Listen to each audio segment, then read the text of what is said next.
Kuasa hukum Peggy Setiawan meminta polisi menghadirkan ayah Eki, Ibtu Rudiana, di sidang pra-peradilan pagi besok. Peggy, saudara, sebagai saksi dari pihak polisi. Seberapa penting kesaksian Ibtu Rudiana ini untuk membuktikan apakah Peggy layak dijadikan tersangka kasus pembunuhan Vina dan Eki atau justru hanya menjadi korban salah tangkap? Kita bahas, saudara, sore hari ini bersama dengan kuasa hukum dari Peggy Setiawan. Kita bahas bersama dengan ahli hukum pidana Universitas Pelita Harapan, Jamin Ginting. Selamat sore, Bung Jamin.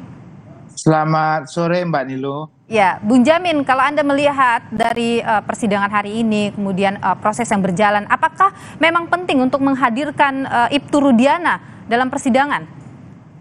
Ya, tentu kalau seorang pelapor dalam hal ini dia juga adalah notabene adalah penegak hukum. Tentu dia punya kemampuan untuk dalam melakukan penggambaran terhadap kejadian ya, dan siapa pelakunya kira-kira. Karena dia Rudiana ini kan kita ketahui juga adalah aparat penegak hukum begitu. Nah, jadi waktu dia membuat laporan ini tentu dia juga harus diminta keterangan kira-kira korbannya ini ya, yang merupakan anaknya sendiri ini bergaul dengan siapa, musuhnya siapa, dan segala macam. Nah, itu terkait dengan memang lebih mengarah kepada pokok perkaranya, ya, bukan kepada proses penetapan tersangkanya.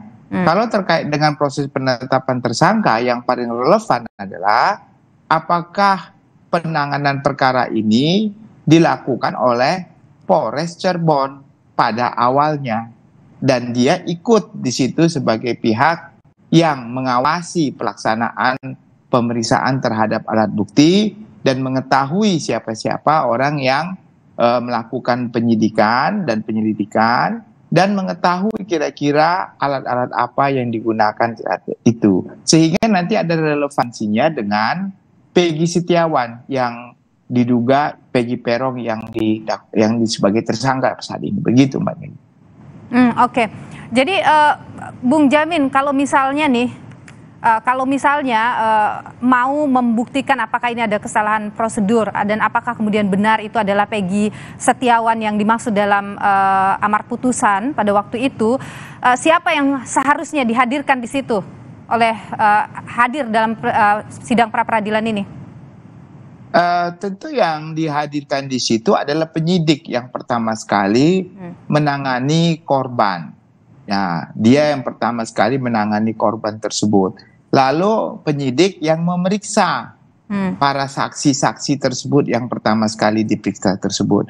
Dialah yang akan melakukan keterangan bahwa berdasarkan keterangan yang disampaikan para saksi lain, yang dimaksud dengan Peggy Peron yang sekarang ini ditetapkan tersangka sebagai Peggy Setiawan adalah orang yang sama. Nah, nanti itu lebih terang dan jelas. Nah, dasar dia mengatakan sama itu apa? Harus ada bukti. Nah, dasar dia mengatakan sama itu contohnya dari 8 saksi tersebut semuanya menyatakan sama. Mereka melihat, bahkan orang yang sama-sama boncengan dengan dia itu ya dia kenal sekali tentunya orang dia yang bonceng kan. Nah, itu berarti dia kenal sama-sama geng motor gitu. Ini yang paling kuat sebenarnya. Dan juga didukung oleh alat bukti scientific crime investigation. Apa itu? CCTV yang pada saat itu ada di situ dan dimunculkan dalam berita acara pemeriksaan penyidik, tetapi belum pernah dibuka katanya. Itu harus dibuka. Lalu terkait dengan, contohnya lagi terkait dengan adanya alat bukti yang melakukan perbuatan itu. Contohnya ada samurai, ada bambu yang dilakukan, pasti kan ada sidik jari di bambu sama di samurai. Siapa yang punya? Di scanner baru identifikasi terhadap sidik jari. Sama nggak sidik jarinya? Itu bukan sidik jari KTP yang diambil sekarang dengan sidik jari yang diambil ya dari Peggy Setiawan, bukan. Sidik jari alat yang digunakan melakukan kejahatan. Iya, baik. Kita tahan di sana, Bung Jamin. Ini dalam sidang pra-peradilan, ahli pidana ini menjelaskan penangkapan harus melalui prosedur pemanggilan untuk pemeriksaan. Namun jika prosedur pemeriksaan tidak dilakukan, maka bisa terjadi unsur salah tangkap. Nah, ahli ini juga menyebut pengambilan sidik jari Peggy Setiawan sebagai alat bukti di persidangan tidak sah karena tidak ada pembanding. Kita dengarkan dulu bersama-sama, Bung Jamin. Ya. Setelah dipanggil kedua kali, ternyata tidak datang, itu kan penyidik bisa punya surat untuk perintah membawa. Kalau ketiga-tiga step tadi tidak dilakukan oleh penyidik, penyidik langsung main tangkap aja, itulah akibatnya jadi sampai di sini. Mohon izin. Kalau dulu dia misalnya tidak pernah diminta sidik jarinya Peggy Peron, apa artinya sidik jari Peggy Setiawan saat ini? Cuma untuk ecek-ecek aja kalau begitu kan? Berarti tidak berarti ya, itu berarti ya, tidak bisa ya? Nggak ada perbandingan kan?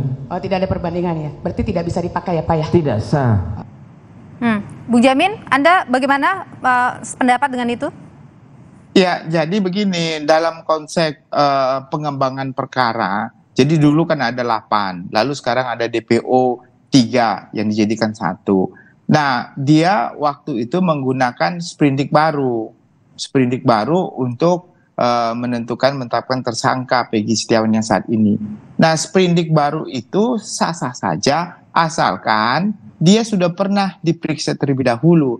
Karena waktu DPO kan belum pernah diperiksa.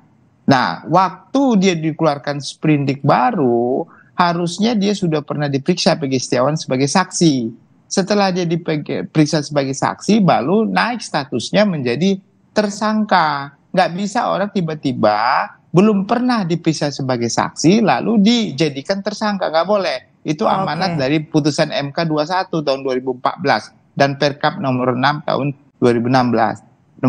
Jadi udah diatur demikian. Makanya itulah yang disanggap cacat formil terkait dengan peraturan yang sudah ditetapkan sendiri oleh Kapolri begitu. Nah, Bung itu Jamin, yang salah. Kira-kira dengan keterangan dari ahli tadi dalam persidangan itu cukup tidak untuk menguatkan bahwa memang ada kesalahan prosedur dalam proses penangkapan Peggy Setiawan ini?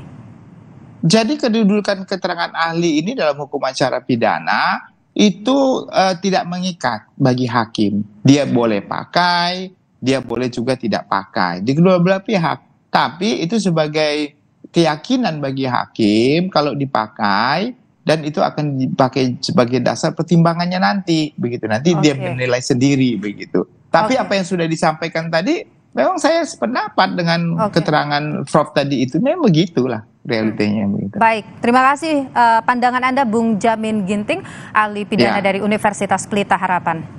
Terima kasih.